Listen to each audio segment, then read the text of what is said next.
Hey guys, Chala from Crafting Through the Chaos of Life. Welcome back for another video. Well, I had high hopes of January, and January had other plans for me. So I obviously haven't been on in a couple weeks, and I haven't really even been in my craft room for a couple of weeks. Doesn't mean I haven't been creative though. I just didn't get to all the things I really wanted to do. Life got in the way, work definitely got in the way. I had many hours of literally working. One day I worked 17 hours at my desk at the office. I was actually in office sitting for 17 hours. So anyways, long story short, just didn't get to it. So I didn't get to write as much in my journal that I wanted to at all, which is okay because the wonderful thing is I did attach it with this Midori style. So I actually ended up taking out all the excess pages that I had in my January journal because here we are at pretty much at the end of the month. And I don't want to have a January 2025 journal with mostly blank pages. So I literally only wrote 1, 2, 3, 4, 5 times in this journal, which is really sad. But I am going to add some ideas to the pages of things that I want to do, of videos that I watched in January of other amazing creators that I want to work on. So I'll add some of those ideas. I'll put them in here. I have kept up with my Savopoly. So I have been going around. I am currently finished. I did week 4, so next week, which is really weird because we have 5 weeks actually of Wednesdays in January. So I'll have this Wednesday coming up that I'll need to do. But let's see, I've got $140 saved already for the month, so that's pretty good. So yeah, I did do some writing, but not as much as I really had hoped. I have these leftover pages, like I said, that are the flip side of these pages that I'm going to add some little ephemera pieces to of ideas that I saw. So not all is lost.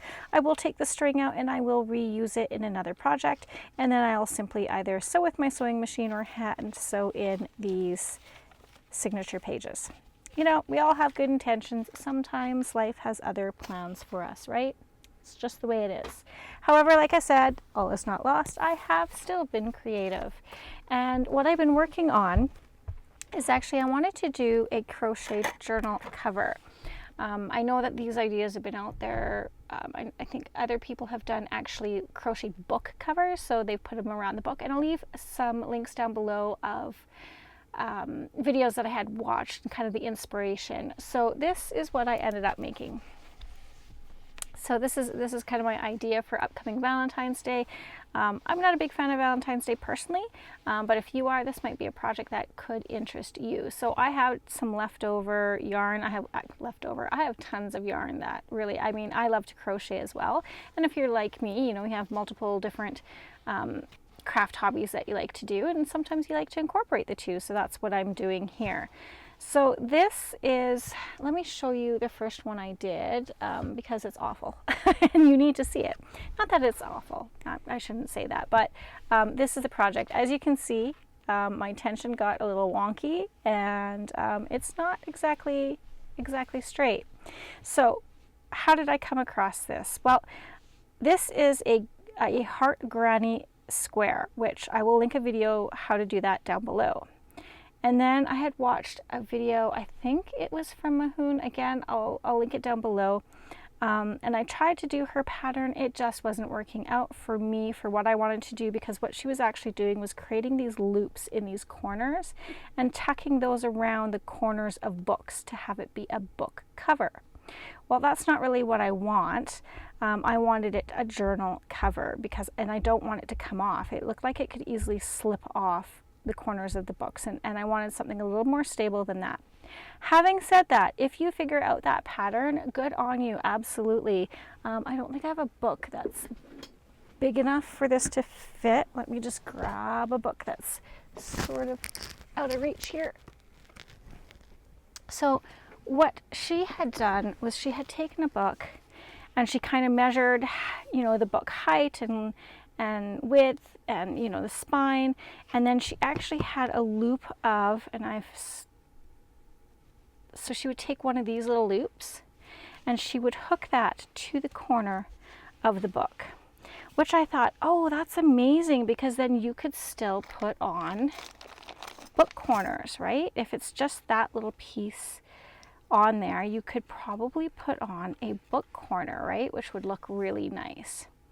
The problem is again, my tension wasn't right, and no matter how I did it, I couldn't get the proportions right, and I didn't really know what size of cover I was going to end up working with for a junk journal. I was just trying to figure out actually the pattern. So it's not that I couldn't still do it the way she did it, it's just, it wasn't, I don't know, I didn't have the base already made, and maybe that's the problem. I didn't have the base already made, and I was just kind of using a book to try to figure it out. Again, if you hook it just on the corners, if you don't have it anything straight, absolutely straight, you're going to have this issue. And then you're supposed to fold it around the book and hook it in the back as well. Now, this is not the book that I was using. I was using one of my husband's books, and I mean, it was okay, but again, it wasn't as secure as I had liked. Not to say that it's not going to work though, right? So what I ended up doing is I redid it again. Even though this is wonky, I can 100% still use this. I am going to use it. It'll just take a little bit of maybe wetting the yarn and stretching it or blocking it a bit. I mean, that could absolutely work too. I will save this. I will use it for a project, not a problem. I've also seen them where they have actually taken this piece and you actually slide the book cover in, right? So it would be folded over like this and then so on, and then you tuck your book in there. So it'd kind of be on both sides, right? It would be folded over on both sides and you just kind of tuck your book in there. Again, it was okay. That works great if you're using a repurposed book, right? Sometimes that's not what we're doing though. So definitely watch those videos that I link and you figure out what you want to do, but I'll show you what I've done or what I'm in the process of doing. Okay, so I ended up taking a whole bunch of chipboard and I kind of measured my project, and what I found is having your crocheted or knit piece a little bit smaller works better, because if it's bigger than what you want, it's just going to be too bulky. So this was a little bit smaller, and so I started out with this crocheted granny square, and then I started doing double crochets to get the height. I was working on the height, so then I stayed within the confines of the width of the granny square. Okay, so I did like was it 1, 2, 3, 4 or 5? I think it was 4 and 4. So 4 double crochet up and 4 double crochet down. And then what I ended up doing is from there I did, I think, single crochet all the way around from there to get like the final bit. So I did that portion. I'm just trying to think, yeah, maybe I double crocheted all the way around. Again, this was just kind of a practice piece. I was trying to get it to the width of the cover of my book. Then from there, I ended up working, I think these are double crochets worked along this way, back and forth, so then you turn your project and then you start crocheting this way, okay? And then again, I would stop, that would be my width of my spine, and then I would double crochet this way along the project back and forth to get my width of the spine on, or the width of the cover, back cover on this side. And then I went around the whole thing, I think, with single crochet a couple times just to finish it off, to try and make it as even as possible.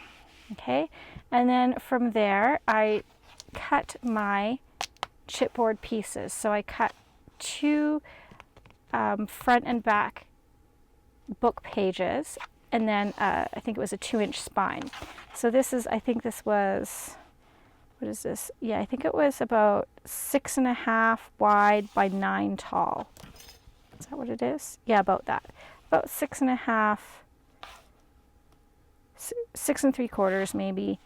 But anyways, 2 the same size, and then the 2-inch spine. And that kind of covered the entire crochet piece. I hope I'm making sense. I'm still trying to figure this all out myself. So then I used my little doohickey piece with the chipboard pieces, and then I used some Tyvek, which is literally just from an envelope from my office. I ripped it apart and created these pieces to give it stability for the spine and the cover. And then I went along and poked holes all the way around, which were about 1/4 of an inch apart, give or take.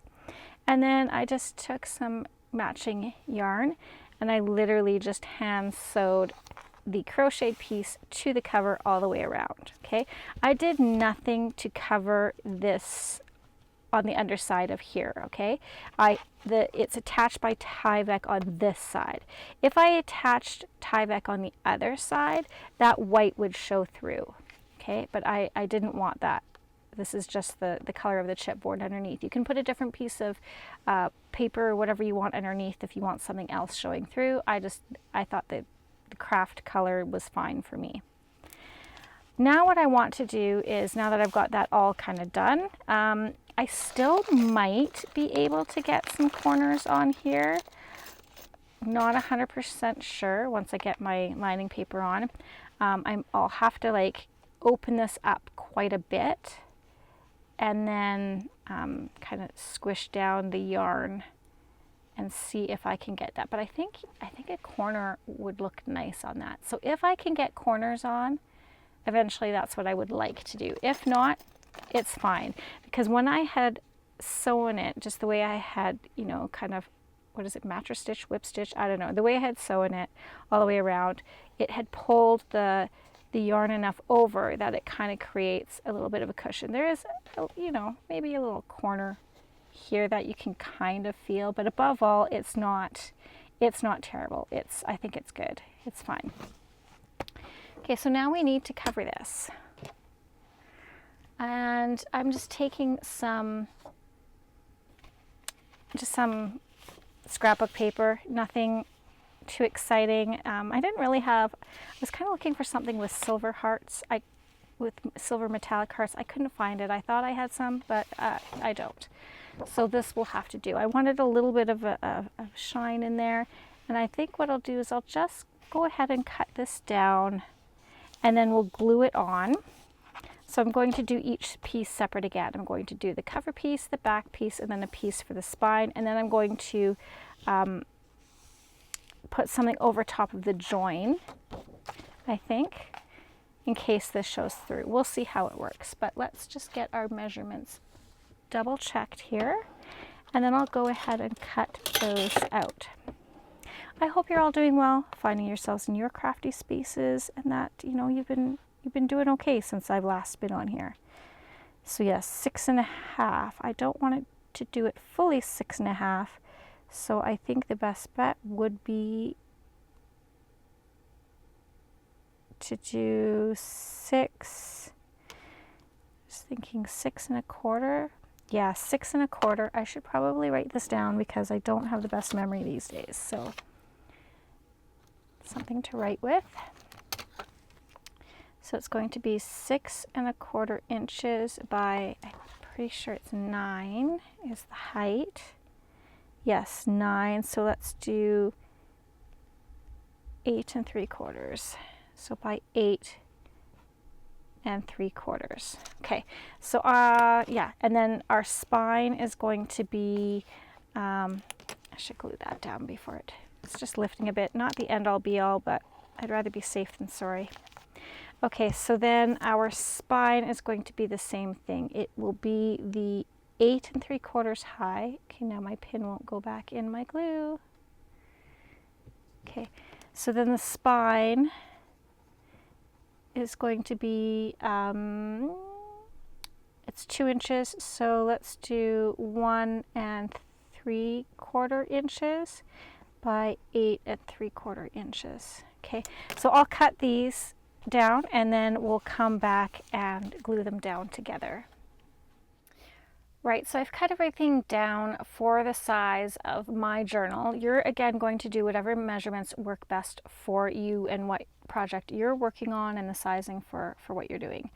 I am actually okay with just the white Tyvek underneath. I wasn't sure if I needed to add some washi or anything, just to kind of bridge that gap, but the Tyvek actually it works well. So I'm not going to do anything with it, which is probably good because I really don't know what type of washi tape would go well with this. So, I mean, it worked out in the end. So let's go ahead. We're going to use art glitter glue. And as you can see, I've just, I've got my knots in here. I'm not concerned about that. I'll see if I can tuck them in to the best of my ability. If they hang out a little bit, I'm not going to be concerned about that. Again, this is a handmade journal. Things aren't supposed to be perfect when they're handmade. They're perfect for their imperfections, like a Ming vase, right? So, sorry if I'm off camera, but you know what gluing looks like, right? Just getting as close as I can to the edges without too much glue because I don't want it to seep out too much.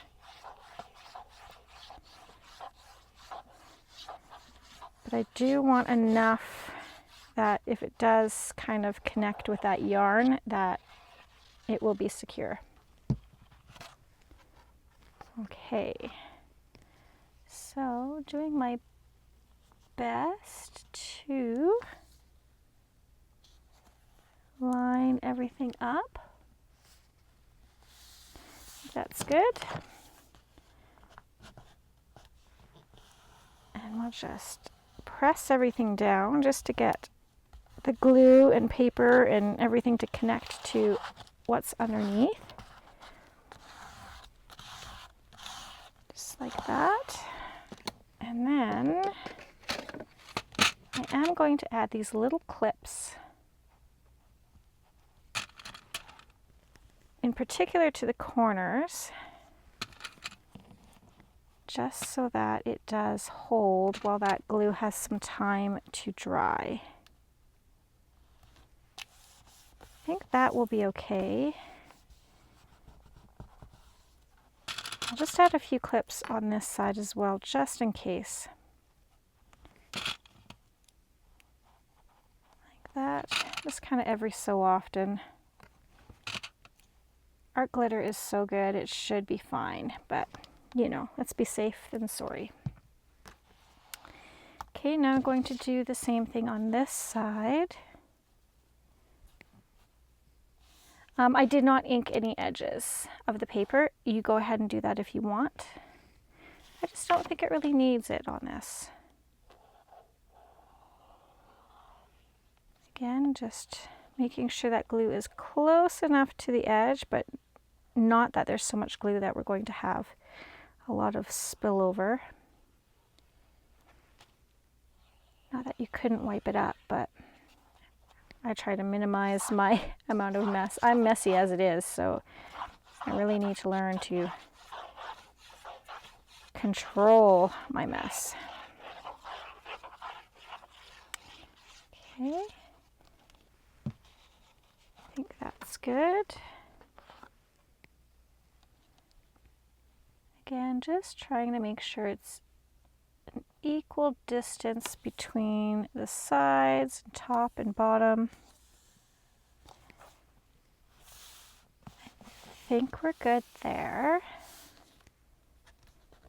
I could have scooched it over just a little bit maybe, but I'm not going to cry about it. It'll be fine.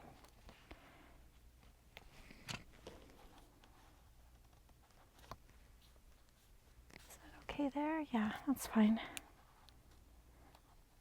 Again, I'm not sure if I'm going to be able to, it's pretty thick on the corners. I'm not sure I'm going to be able to get corner protectors on there.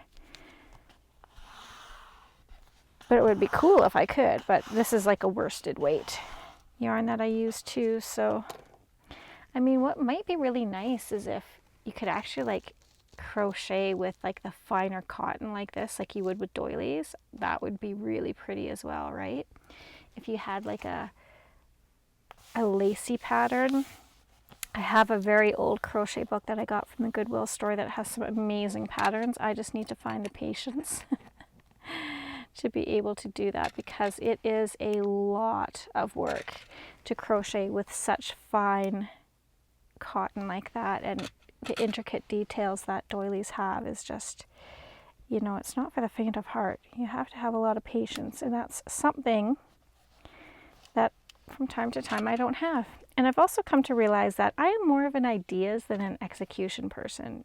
Does that make sense? Like, I can come up with these great ideas, I just can't figure out how to execute them. Or when I do execute them, I'm not the best at it. So there is that. So, you know, here's an idea. I'm executing it to the best of my ability, and if you are able to fine-tune it and make it even better, by all means, please do, and I would love to see it. I would love to see it. Make sure you tag me in it if you're posting it on social media so I can see the wonderful job you did. Yeah, I know this isn't a new concept, but again, everything that I have seen has been to actually go over top of an existing book, which again, cool. We definitely can do altered books like that, but I was kind of looking for something like this that you can sew on and not have to slip your book into. Okay. Now, before you put on your papers, you will also have to decide whether or not do you want a hidden spine. So do you want your spine to stay crocheted looking like this, or do you want to be able to see your strings? As of right now, I'm okay with seeing the strings. That may change. That absolutely may change. So I don't know. I do have, you know, I have this paper left over where if I needed to do recover this on a, this might be too thick now. Oh no, it'll be okay. If I wanted to take an extra piece of this, cover it with this, you know, glue this over top, and then sew everything into here, and then glue this onto there, then I could do that as well. We'll cross that bridge when we get to it. I'm just not quite there yet. So I just kind of wanted to hop on and do a quick video to show you guys what I was working on and what I'm trying to work out as well. Not necessarily just work on, but work out. Okay, let's get some clips on there to hold that.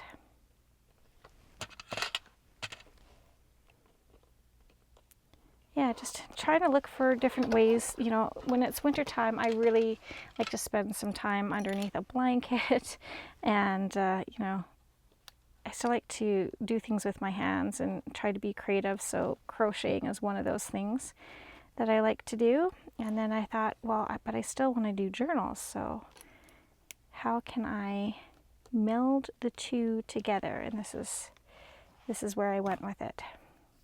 Okay. Well, there we go. There is this journal cover. We'll just set that aside. But isn't that cute? And you could do this with all sorts of things. You could do little crocheted flowers on here, appliques. You could knit it for sure. I don't see why you couldn't knit it. I've knit a few things, but I'm more of a crocheter. I'm better with a hook than I am with needles, if that makes sense. So yeah, I really like how that is actually going to turn out. I think it's going to be super cute. It'll be a fun little Valentine theme journal. All right, guys, well, I'll just quickly end this video here. I'm going to be back with some ephemera making with you guys. Check out the links below to kind of see where I gain my inspiration from, and see how you can tweak it to make it your own. All right, thanks for joining me. We'll see you guys on the next video. And remember, P.S. I love you.